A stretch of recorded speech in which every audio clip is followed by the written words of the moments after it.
Breaking news చూస్తున్నాం. విశాఖ సాగర తీరంలో బీచ్ షాక్స్ ఏర్పాటును నిరసిస్తూ వైసీపీ మహిళా విభాగం ఆధ్వర్యంలో పార్టీ నేతలు కార్యకర్తలు పెద్ద ఎత్తున ఆందోళన చేపట్టారు. ఈ నిరసనలో మాజీ ఎంపీ బొత్స ఝాన్సీతో పాటు పలువురు నేతలు పాల్గొన్నారు.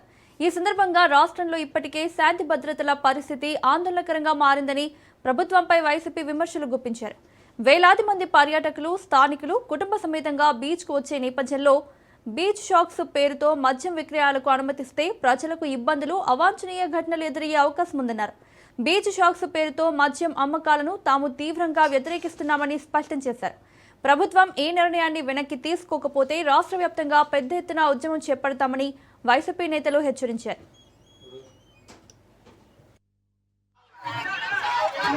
కూటమి ప్రభుత్వం ఆధ్వర్యంలో చంద్రబాబు నాయుడు గారి సంపద సృష్టి విషయంలో తన అసమర్థతని చాటుకుంటూ ఈ రాష్ట్రంలో ఉన్న సుదీర్ఘ తీర ప్రాంతాన్ని ఆక్వా రంగంలో అభివృద్ధి చేయటం, ఇంపోర్ట్స్ అండ్ ఎక్స్పోర్ట్స్ కోసం ఫిషింగ్ హార్బర్లు, పోర్టుల నిర్మాణాన్ని ప్రోత్సహించి సంపద సృష్టించాల్సిన చంద్రబాబు నాయుడు ఆయన చేతగాని తనంతో ఈరోజు బారు బీరు తాగు అని ఈ సుదీర్ఘ తీర ప్రాంతంలో సాంప్రదాయ పర్యాటక రంగానికి ప్రతీక చెందిన ఆంధ్రప్రదేశ్ రాష్ట్రంలో బీచ్ సాక్షి పేరుతో మద్యం వ్యాపారాన్ని ప్రోత్సహించడాన్ని వైఎస్ఆర్ కాంగ్రెస్ పార్టీ తరఫున ఉత్తరాంధ్ర ప్రాంత ప్రజల తరఫున తీవ్రంగా వ్యతిరేకిస్తూ ఈరోజు విశాఖపట్నంలో వైఎస్ఆర్ కాంగ్రెస్ పార్టీ రాష్ట్ర మహిళా విభాగం ఆధ్వర్యంలో నిరసన కార్యక్రమాన్ని చేపట్టడం జరిగింది.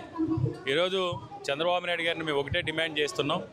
అసలు మీరు ఎన్నికలకు ముందు సూపర్ 6 ఇస్తాను, సూపర్ 7 ఇస్తాను, సంక్షేమంలో ఈ రాష్ట్రాన్ని అగ్రగామిగా నిలుపుతాను, సంపద సృష్టిలో ఈ రాష్ట్రాన్ని అగ్రగామిగా నిలుపుతానని మీరు ఈ రాష్ట్ర ప్రతిష్టని దిగదార్చి మద్యం పాలసీలో ఈ రాష్ట్రాన్ని పరిపాలించడంలో, మాట తప్పడంలో, సంక్షేమాన్ని అధపాతాలని తొక్కడంలో ఈ దేశంలోనే ఈ రాష్ట్రాన్ని అగ్రంగా నిలబెట్టారని చంద్రబాబు నాయుడు గారి ఒకసారి గుర్తుంచుకోవాల్సిన అవసరం ఉంది. ఏదేమైనా ఈ బీచ్ సాక్షి అనే విధానాన్ని మేము తీవ్రంగా వ్యతిరేకిస్తున్నాం. ప్రభుత్వం తీసుకున్న నిర్ణయం అభివృద్ధి నిరోధకం. ఎక్కడో ఫారిన్లో ఎన్నో రకాల వస్తువులు ఉన్నాయని మనం ట్రెడిషనల్ ఫ్యామిలీస్, ట్రెడిషనల్ కుటుంబాలు ఇలాంటి బీచ్కి వచ్చి ఈ రకంగా మీరు విస్కీలు బీర్లు తాగి ఆ రౌడీ మొక్కల ముందు వాళ్ళు ఏ రకంగా తిరగలరు, ఏ రకంగా చేయగలరు? అది మన సాంప్రదాయం ఒప్పుకుంటుందా? అది నేను చాలా బాధపడుతున్నా. ఎంపీ గారు భరత్ గారు బీరు తాగితే తప్పే ఉందని అంటున్నాడు. ఆ బీరు తాగితే తప్పే ఉందంటే వాళ్ళ యొక్క గీతం కాలేజీలు ఫ్రీగా పిల్లలందరూ కూడా బీర్లు విస్కీలు అన్ని డిస్ట్రిబ్యూట్ చేయమని చెప్పండి.